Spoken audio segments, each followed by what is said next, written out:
Hello friends, welcome to sisters kitchen. ఇవాళ మనం పుదీనా రైస్ ఎలా చేసుకోవాలో చూద్దాం. ఫస్ట్ ఆయిల్ కొద్దిగా హీట్ ఎక్కిన తర్వాత పలావ్ సామాన్లు ఉంటాయి కదా, ఇలాగా ఇదిగోండి పలావ్ సామాన్లు. పలావ్ ఆకు, అనాస్ పువ్వు, చెక్క, లవంగ, షాజీరా మెయిన్ ఇంగ్రీడియంట్ దీనిలో. ఇది కన్ఫామ్గా ఉండాలి. ఇది కొద్దిగా ఫ్రైడ్ అయిన తర్వాత గోల్డెన్ కలర్లోకి వచ్చేసిన తర్వాత ఒక 1 మినిట్ ఆగితే ఇవి ఫ్రై అయిపోతాయి. వెయిట్ చేద్దాం.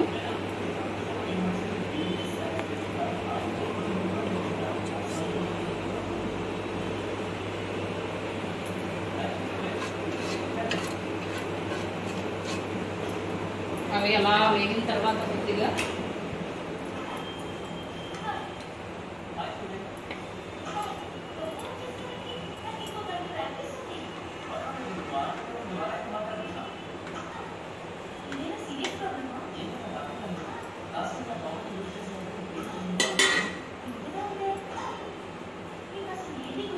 చూసారు కదా సిస్టర్స్, ఇవి ఇలాగా ఫ్రై అయిపోయినాయి. ఇప్పుడు ఈ బౌల్తో సన్నగా కట్ చేసిన ఆనియన్, 2-3 ఆనియన్స్ తీసుకున్నానండి. 2-3 ఆనియన్స్ ఇదిగోండి ఇలాగా వేసేసి ఇవి కూడా గోల్డెన్ కలర్లో ఫ్రై అయిపోయేదాకా మనం వెయిట్ చేద్దాం. బాగా రోస్టెడ్ లాగా గోల్డ్ కలర్ లాగా అయిపోవాలి.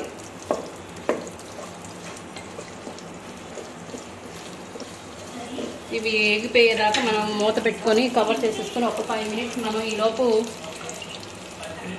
ఇలా కవర్ చేసేసుకుంటే అవి 5 మినిట్స్లో వేగిపోతాయి.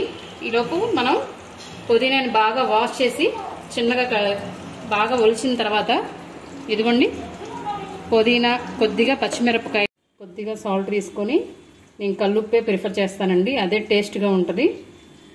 మనం ఇది కొద్దిగా వాటర్ పోసేసుకొని మనం మిక్సీ చేసుకుందాం.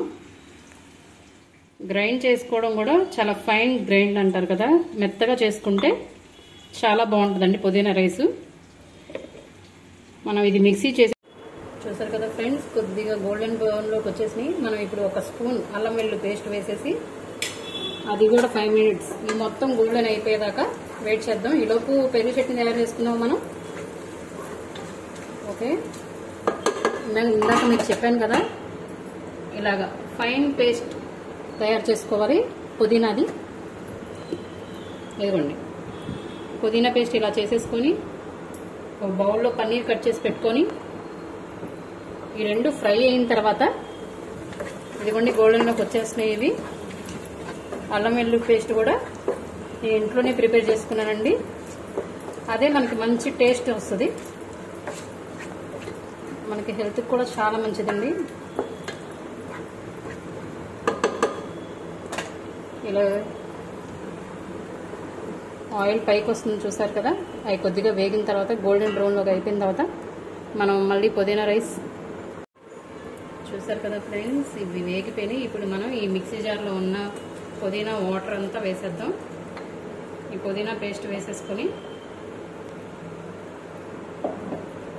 ఒక 5 మినిట్స్, జస్ట్ ఒక 2 మినిట్స్ అలాగ బాయిల్ అయిన తర్వాత మళ్ళీ పన్నీర్ అవి ఇలా బాయిల్ అవుతున్న గ్రేవీలో మనం ఇందాక కట్ చేసి పెట్టుకున్న పన్నీరు, ఈ పన్నీరు 5 మినిట్స్ ముందే వేసేస్తున్నానండి. అది ఉడికితే ఆ గ్రేవీ టేస్ట్ అంతా పన్నీర్కి ఎక్కి బాగుంటుంది.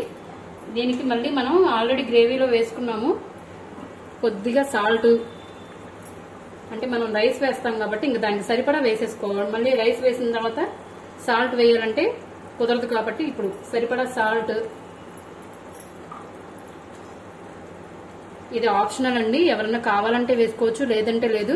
కొద్దిగా బిర్యానీ పౌడర్ లైట్గా, జస్ట్ పుదీనా రైస్ బిర్యానీ టేస్ట్ కోసం, ఫ్లేవర్ కోసం వేయడమే. ఇవి రెండు బాయిల్ బాగా పన్నీరు అవన్నీ బాయిల్ అయిపోయిన తర్వాత ఇదిగోండి చూడండి కొద్దిగా వాటర్ దగ్గరికి వచ్చిన తర్వాత మనం ముందుగానే రైస్ రెడీ చేసి పెట్టుకున్నాం కాబట్టి ఈ వాటర్ అంతా ఇంకిపోయిన తర్వాత ఇదిగోండి వాటర్ అంతా దగ్గర అయిపోయిన తర్వాత ఇంకా వాటర్ ఉంది కొద్దిగా, ఇంకా 10 మినిట్స్లో వాటర్ అయిపోయిన తర్వాత మనం రెడీగా పెట్టుకున్న ఇలాంటి రైస్, ఈ రైస్ తీసి దీనిలో వేసేసి మిక్స్ చేసేసుకొని పెరుగు చట్నీతో మనం సర్వ్ చేసుకుంటే చాలా బాగుంటుందండి. ఇంకో 5 మినిట్స్ రెడీ అయిపోతుంది, బాయిల్ అయిపోతుంది. చూసారు కదా ఫ్రెండ్స్, ఇలా పొడి పొడిగా ఉన్న రైస్ మాత్రమే వేయాలి. అప్పుడు మనకి స్టిక్కీగా లేకుండా బాగుంటుంది.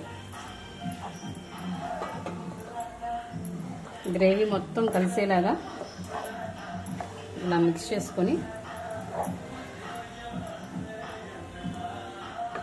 ఒక్క 2 మినిట్స్ ఇలా ఉంచుదాం మూత పెట్టేసి. చూసారు కదండి, అడుగునంతా గ్రేవీ ఉంది. ఇలా మిక్స్ చేసుకుంటూ ఉంటే బాగా రైస్కి పడుతుంది. పన్నీరు స్మెల్ చాలా బాగుందండి చూడడానికి. ఇదిగోండి, ఇలా రైస్ రెడీ అయిపోయిన తర్వాత పెరుగు చట్నీ కూడా రెడీ. పుదీనా రైస్ చూసారు కదండి. మీరు కొలతలు చెప్పట్లేదు అట్లా ఏమనుకోవద్దండి, నాకు ఇలాగే అలవాటు. మీకు కానీ చేసే విధానం అనేది చూసుకుంటే మనం రైస్ ఎంత తింటున్నాం, ఎంత దానికి సాల్ట్ అయ్యి మనకు అలవాటు ఉంటుంది కాబట్టి సరిపడా వేసేసుకోవడమే. చూసారు కదా ఫ్రెండ్స్, పుదీనా రైస్ ఎలా ఉంది. ఇదిగోండి, వేడివేడిగా వచ్చిన తర్వాత పిల్లలకి సర్వ్ చేసేసుకుంటే చాలా బాగుంటుంది. మీకు నచ్చితే కనుక షేర్ చేయండి, లైక్ చేయండి. Thank you.